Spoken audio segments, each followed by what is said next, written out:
Welcome to Minghui Radio's Falun Gong News, direct from China and around the world. Topics include news about the persecution of Falun Gong in China, local events, and special items of interest. Now for this week's stories.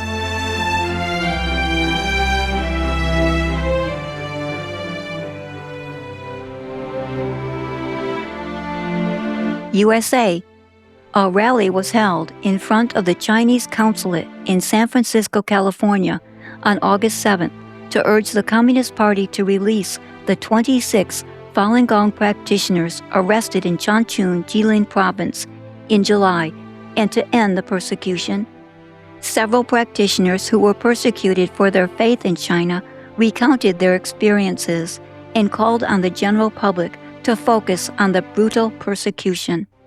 Candidate for California Governor Scott Shields attended the rally and mentioned that the arrest in Changchun in July included practitioners in their 70s and 80s. He made a special point of calling for the release of the elderly and all illegally detained practitioners.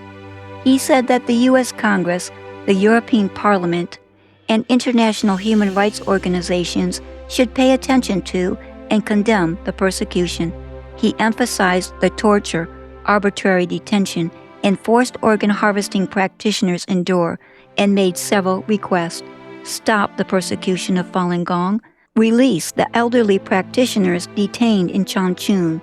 Release all detained practitioners and let their family members know where they are detained and their condition. Japan. Representatives from 121 countries participated in the Hiroshima Peace Memorial ceremony at the Hiroshima Peace Memorial Park on August 6th.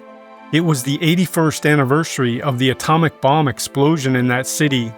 Approximately 50,000 people attended the ceremony. Falun Gong practitioners collected signatures on a petition addressed to the G7+7 countries, calling for help to end the persecution in China. Isaac Riese from Germany was appalled when he read about forced organ harvesting. He and his parents, like many others learning about the CCP's brutalities, signed the petition. Supporter Mr. Mo Moy said, "I hope Falun Gong practitioners keep up the good work and do not yield to the CCP. Heaven is watching over everything and is just and fair. You stand for righteousness. Please continue your efforts. I love you all." Germany. Practitioners and their children attending a Minghui summer camp held activities in the town of Meschede on August 4th and August 7th to introduce Falun Dafa. Many people signed a petition calling to stop the brutal communist persecution of the spiritual practice and asked where they could learn the exercises. An older man stopped his wheelchair in front of the booth and told the practitioners that he was 92 years old and was persecuted by the Nazis. He compared the CCP's atrocities to the Nazis. He said he knows how evil the Communist Party is, and he hopes these terrible crimes end soon. A woman and her mother signed the anti-persecution petition and read the banners about Falun Dafa. A message on one of the banners, "The world needs truthfulness, compassion, forbearance," prompted the enthusiastic comment, "What you are doing is great." USA. Practitioners in New Jersey participated in 2 large fairs this summer. Many people stopped at their booths and learned about the human rights abuses, learned the Falun Dafa exercises, and signed a petition calling to end the persecution. One event was at the New Jersey State Fair from July 31st to August 8th, located in the northern New Jersey community of Augusta. The fair attracts more than 200,000 people every year. Many families travel from the neighboring states of New York, Pennsylvania, and Connecticut to attend. Another group of practitioners participated in the historic Middlesex County Fair in East Brunswick from August 3rd through the 9th. The fair attracts about 85,000 attendees each year and is a popular summer event for families in central New Jersey. United Kingdom. The Beach Fest 2026 parade took place on August 9th in Skegness, a seaside town in the county of Lincolnshire, England. Falun Dafa practitioners participated in the festivities. Their energetic waist drum performance, synchronized music, and beautiful costumes were well received. Approximately 50 groups participated in the parade. Many people, after hearing how the Chinese Communist Party persecutes Falun Dafa, signed petitions to support the end of the brutality. Mayor Daniel Kirk and staff members visited the practitioners before the parade began. They also took group photos with practitioners and accepted information about Falun Dafa. The parade theme was Lincolnshire. It showcased local history, coastal charm, and the area's rural character. The parade offered a variety of floats, creative costumes, and performances. The event also included market stalls, live entertainment, and enjoyable competitions. The popular Falun Dafa parade contingent was awarded second prize. India. Despite the heavy rainfall of the monsoon season, practitioners in several cities across the nation held events to commemorate 27 years of peaceful protests of the CCP's persecution of Falun Dafa. In Nagpur, Mumbai, and Bangalore, practitioners demonstrated the exercises and held candlelight vigils to commemorate those who have lost their lives during the persecution. In Nagpur, passers-by paused to read display boards with information and express their support. They encouraged practitioners to continue their peaceful efforts to raise awareness. In Bangalore, candlelight vigils of remembrance for fellow practitioners who had lost their lives in the persecution were held on July 20th, the anniversary of the start of the persecution. Turkey. Falun Dafa practitioners in Turkey held activities in Cappadocia and Istanbul to introduce the practice and raise awareness of the persecution in China. The Cappadocia region in central Turkey is one of the nation's historic cultural hubs, where entire towns and underground cities were built into soft volcanic rock. Practitioners held a class to teach the exercises in Nevşehir, a city in this tourist region, on Saturday, August 1st. They also held an informational event about Falun Dafa the week prior, on July 27th, in a beach area of Istanbul. Locals and tourists joined the class and described feeling relaxed, peaceful, and refreshed after doing the exercises.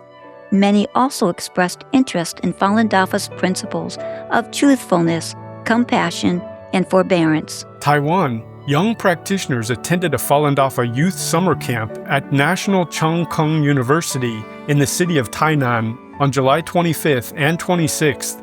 Participants read the Falun Dafa teachings, did the exercises together, reflected on their cultivation experiences, and discussed how they could better align themselves with Falun Dafa's principles of truthfulness, compassion, forbearance. Camp participants ranged in age from 13 to 40 and included middle school, high school, and college students, as well as working professionals. They discussed common cultivation issues faced by young people at different stages of their education, employment, and interpersonal relationships. Although the group was diverse in age, different life experiences exposed the same insights into cultivation. The two-day youth camp, though brief, allowed young participants to inspire each other through discussing their experiences and to cherish the environment for cultivation practice. With new insights and unwavering faith, they say they are determined to continually improve.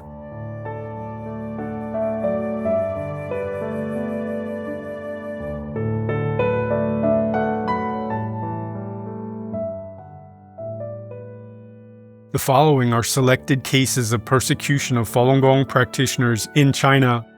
A 78-year-old woman from Guizhou province died 27 days after she was released from serving a 5-year prison term for her faith in Falun Gong. Miss Lu Shuling was arrested on May 25, 2021. Because Miss Lu refused to renounce Falun Gong, she was tortured and soon became incapacitated. When Miss Lu's family first visited her, she was able to talk. During their second visit, however, she had lost the ability to speak and could only communicate by shaking her head. Her family worried that she had been injected with a toxic drug while in custody that caused her to become mute. She was also extremely weak and emaciated. After her release, she was taken to a hospital where doctors found that several of her ribs and a thigh bone had been broken. These fractures were determined to be the reason for her incapacitation. In addition to her latest prison sentence, Miss Liu had previously served a 5-year labor camp term. A 59-year-old woman in Tianjin struggled with poor health after serving a labor camp term and a prison term for her faith in Falun Gong. She died of a stroke on July 6, 2026, only 6 months after her prison release. Ms. Sun Shuha was not the only one in her family to succumb to the persecution of Falun Gong. Her older sister, Ms. Sun Shujun, passed away on May 28, 2023, after serving 2 prison terms, totaling 8 years. The siblings' parents were also affected. After Ms. Sun Shujun's prison sentence, their father became so distraught that he died in 2012. Their mother suffered a mental breakdown and passed away shortly afterwards. Every time Ms. Sun's husband went to visit her, the labor camp guards ordered him to bring the couple's 2 young children in an attempt to pressure her to renounce her faith. She endured brutal torture while serving time and struggled with high blood pressure after being released. A rideshare driver told a passenger that he was grateful for Falun Gong for rekindling his hope in life, only to be prosecuted and is now facing a prison sentence. Mr. Zhang Junjia of Liaoning Province was arrested last September after being reported by a passenger for talking about Falun Gong. He is currently waiting to be sentenced. Recently, Miss Zhang's mother was arrested when she went to a post office to mail a letter seeking justice for her son. Mr. Zhang used to be addicted to gambling. His parents had to borrow money to repay his debts. Stressed out by his situation, his father later suffered a stroke. Unable to cope with all the pressure, he attempted suicide 3 times. Mr. Zhang later met a few local Falun Gong practitioners. He began reading Falun Gong books and discovered that it was nothing like what was depicted in the propaganda perpetrated by the Chinese Communist Party. However, for sharing the benefits he experienced from practicing Falun Gong, he was arrested and now faces a possible prison sentence. An 88-year-old woman in Jilin City was admitted to prison in late July to serve a 4-year term she was given for her faith in Falun Gong. Ms. Feng Fanyun's ordeal stemmed from her arrest in 2022, where she was held in custody and then released on bail after she was deemed unfit for detention due to poor health. In July, the police took her to a hospital for a physical exam. The next day, she was sent to prison. Later on, the prison hospital contacted her family to inform them that Ms. Feng had several life-threatening health conditions, including cerebral infarction, pulmonary infection, hepatic cyst, lumbar vertebral hyperplasia, and lower extremity venous thrombosis. The family questioned why the prison would keep her in custody if she was in such serious condition, but found that their request was refused, as was their demand for a copy of the physical exam report.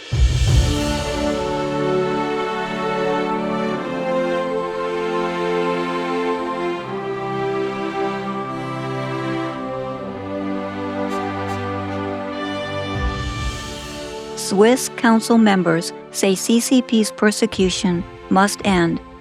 A member of the Cantonal Council of Zurich, named Hans Egli, spoke at a July 18th rally held by Falun Gong practitioners in front of the Chinese embassy in the capital city of Bern to expose the 27-year persecution of the spiritual discipline.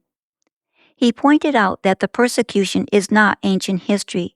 He explained, right now, at this very moment, people are being detained, and their families do not know if they will ever see them again. Their only offense is living according to the principles of truthfulness, compassion, and forbearance. Mr. Egli said that truthfulness, compassion, and forbearance are not political slogans. They are universal values that strengthen social cohesion and the totalitarian regimes view them as a threat because they liberate the human spirit. He added, Falun Gong practitioners have been systematically oppressed, humiliated, tortured, and deprived of their rights since 1999. The best remedy against persecution is a combination of truth, the rule of law, steadfastness, and solidarity. He believes that everyone should bear responsibility, not the responsibility to change the world alone, but the responsibility not to be indifferent. Falun Gong practitioners also held events in downtown Zurich on July 18th and 25th to raise awareness of the persecution in China. Former St. Gallen State Representative Dr. Eva Keller participated in the activities in Zurich on July 25th. She has previously written letters of support to practitioners' protest. She has reached a deeper understanding of the spiritual practice through chatting with practitioners. When she learned that practitioners held protests outside the Chinese embassy in London 24 hours a day, 7 days a week for over 2 decades to call for an end to the persecution, she said, activities like this are great, remarkable. I have utmost respect. She said in her speech, Today, we remember practitioners who are persecuted. The persecution they suffered at the hands of the state is countless. What shocks me even more is that this persecution has even transcended national borders. So where can the persecuted find refuge? Dr. Keller added, Thank you for your dedication to human rights and the rule of law, especially for Falun Gong. Only when human rights abuses are exposed can there be any hope of change. The worst thing is forgetting the persecuted. Thank you for preventing this. It's crucial to raise awareness. Both speakers called for more political figures to familiarize themselves with the human rights abuses in China and to work together to end it.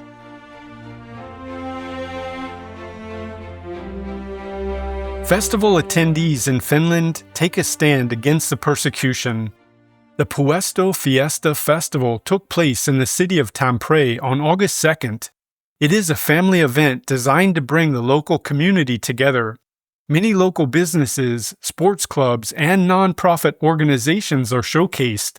Attendees can discover new activities and hobbies at the event. Falun Dafa practitioners participated in the festivities. They introduced Falun Dafa, demonstrated the exercises, and handed out informative flyers. Practitioners also raised awareness of the CCP's ongoing criminal persecution of the practice. The brutality includes state-sanctioned forced organ harvesting. Many people visited the booth and talked with practitioners after they saw the banner with the message, Stop Forced Organ Harvesting in China. Booth visitor Mila said she watches international news and is aware of the CCP's persecution of Falun Gong and the organ harvesting. She signed the petition and said, At least I can do something. A practitioner gave her a lotus flower to show appreciation for her attention and support for human rights in China. Tom from Argentina, along with his Turkish and Finnish friends, watched the practitioners do the exercises. He spoke with a practitioner for a long time and said he pays close attention to the CCP's impact on the world. Ending the CCP is a major issue. Tom mentioned that Chinese apps like TikTok gather a large amount of data from users, which made him concerned about the CCP using technology to expand its control. He believes the world today is facing a new type of capitalist communism. Speaking of forced organ harvesting, he said, I believe anything is possible in China. The CCP has carried out millions of organ transplants. In China, life is extremely difficult. He's read related reports and was aware that the CCP abuses prisoners and imposes forced labor. He said, I've watched documentaries about the CCP's re-education through labor camps. I saw that prisoners peeled garlic for a long time and their hands suffered severe ulcerations. This is forced labor. Tom also mentioned that the CCP built a social credit system and uses technology like facial recognition to monitor people. He's been to China and said the first time he was there, The workers at a phone manufacturing plant were protesting, and someone jumped off a building and died. He learned about what happened through overseas media, but many Chinese people around him did not know. He said, "It happened right next to them, but they did not know. This was very shocking to me." At that time, he shared the information with his Chinese friend, who was surprised and asked for the source of information. This made him feel the severity of the CCP's information censorship.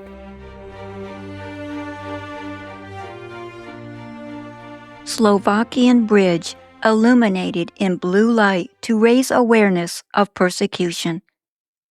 Practitioners held an informational event in the capital city of Bratislava on July 19th to introduce Falun Dafa and expose its decades-long persecution by the Communist Party.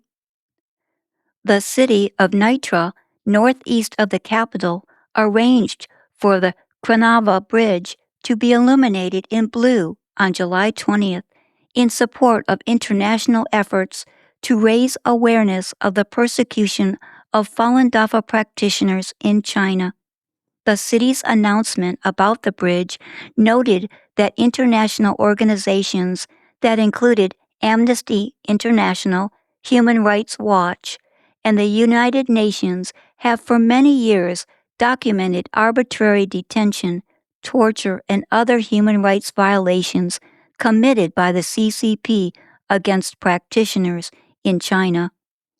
President of the Slovak Falun Dafa Association, Marek Tatarko, opened the event by explaining that although Falun Dafa is a spiritual discipline based on the principles of truthfulness, compassion, and forbearance, the practice has been the target of a nationwide persecution campaign launched by the CCP in 1999. He added that the CCP's repression has now extended beyond China's borders into democratic countries via the regime's cultural events, foreign institutions, and efforts to influence media. Tatarko encouraged people to pay attention to the ongoing human rights abuses and not remain indifferent to the persecution. Practitioners demonstrated the exercises, talked with passers-by, and collected signatures on petitions urging to end the CCP's brutality. They held a candlelight vigil to mourn practitioners who have lost their lives in the persecution. An event host read a letter from Slovak member of European Parliament Miriam Lexman. She expressed solidarity with Falun Dafa practitioners and other victims of religious persecution in China. She wrote in part, "Together with my colleagues in the European Parliament, we have repeatedly emphasized that freedom of religion and belief is a universal human right. We have also expressed our deep concern over reports of systematic, state-sanctioned forced organ harvesting from prisoners of conscience in China, including Falun Gong practitioners. Such practices constitute a grave violation of human dignity and fundamental human rights and must be independently investigated and brought to an immediate end." Member of the Slovak National Council, František Miklasko, said in a speech that economic interests should not be allowed to override the protection of human rights. He also reflected on his own experiences while living under communist rule in former Czechoslovakia and emphasized the important role international solidarity played in supporting dissidents during that time. He said, "It is our duty to defend those who cannot defend themselves because they are being persecuted." Former Member of Parliament Peter Osuski shared that he attends this event every year to support Falun Dafa because he considers it a gathering of people who stand on the side of goodness. He said it should be the commitment and duty of decent people to stand on the side of good and never retreat in the face of evil.